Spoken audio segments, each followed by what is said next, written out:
Bhagavad Gita, la explicación, capítulo 4.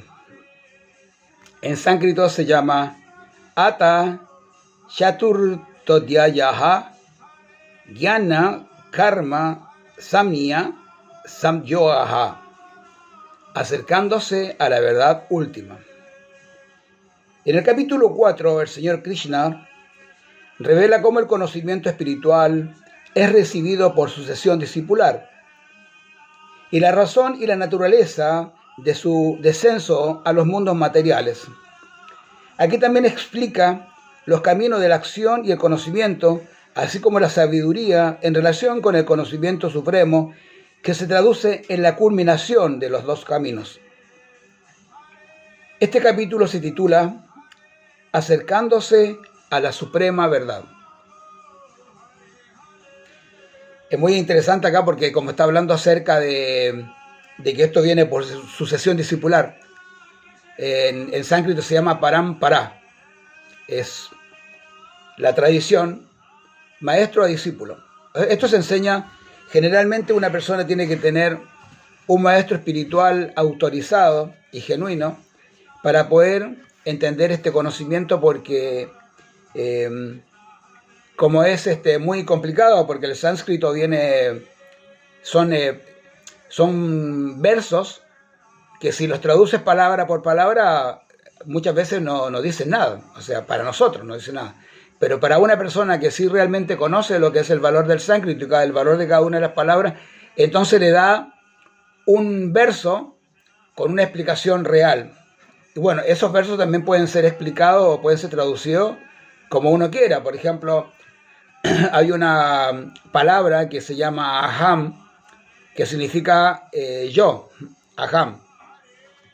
Y hay algunas que lo traducen como a todos. Y de repente la traducción de aham, yo, a todos, cambia mucho. Entonces, cuando Krishna dice ríndete a mí, aham, entonces una cosa es rendirse a él. Y la otra, cuando dice aham, a todos, significa como a todos los dioses, a todos los semidioses.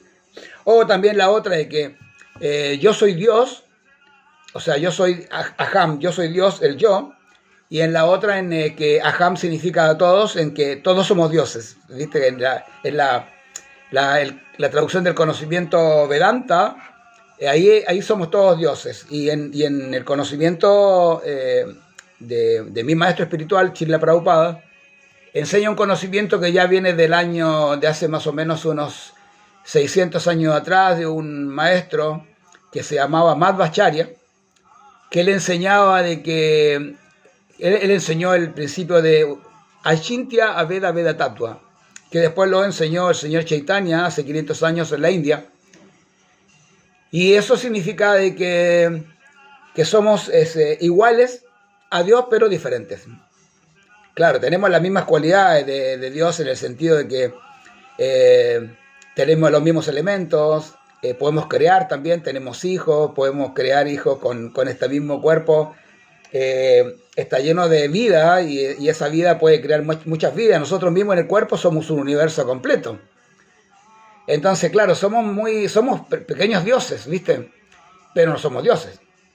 Porque también una gota del océano tiene todas las cualidades del océano, pero no es el océano. Tiene las cualidades del océano.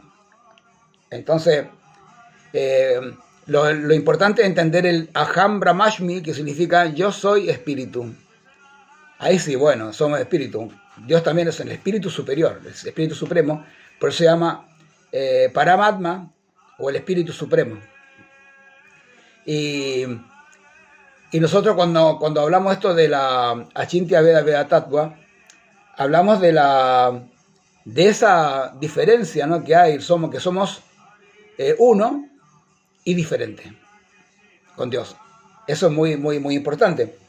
Krishna enseña en este texto, lo primero que le dice a Krishna, le dice: yo le enseñé esta imperecedera ciencia del yoga a Vivaswan, el dios del sol. Y Vivaswan se le enseñó a Manu. Manu es el primer hombre creado, que sería el Adán de la cultura védica o cultura de la India antigua, el padre de la humanidad. Y Manu a su vez se le enseñó a Ishvaku. O sea, así va, ¿no? Krishna se lo enseñó. Entonces,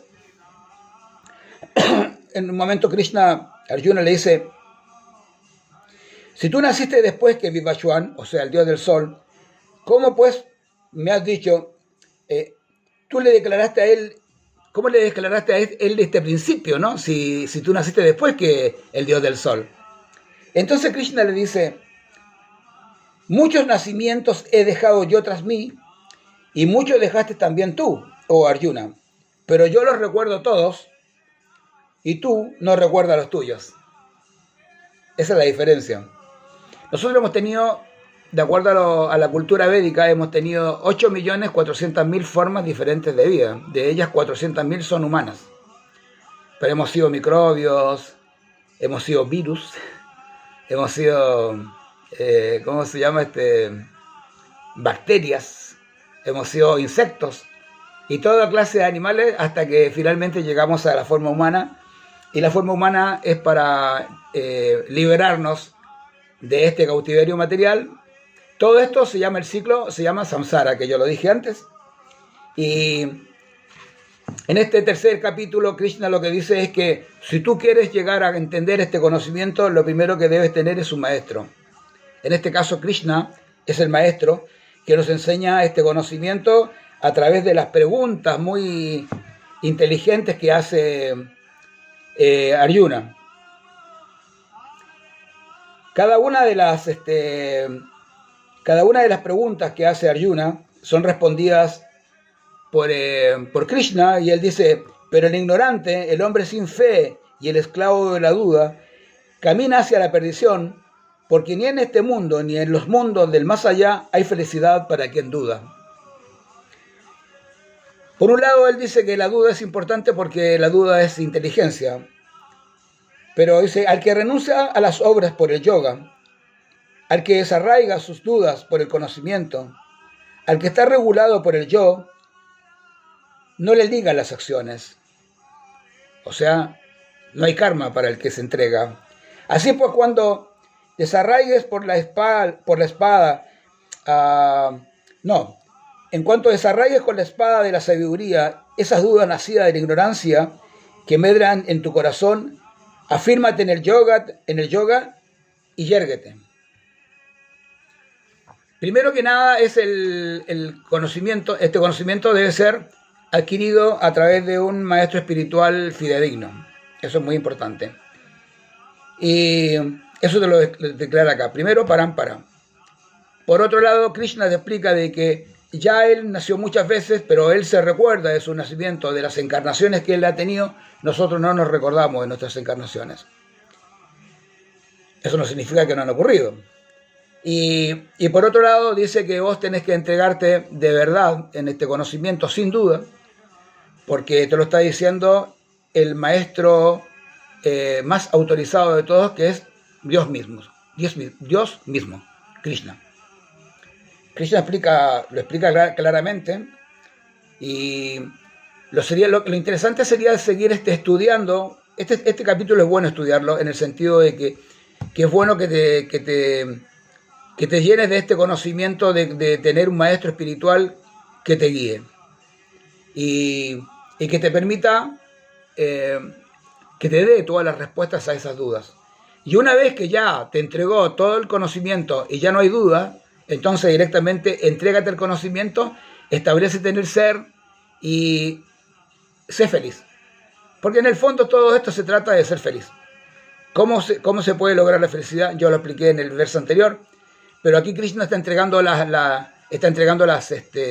herramientas para que puedas alcanzar este proceso de yoga a través de este conocimiento. Bueno, día a día, un capítulo. Este es el cuarto. Ya mañana nos veremos con el quinto y seguiremos aprendiendo, que es lo importante. Jai. Hare Krishna. Namaste.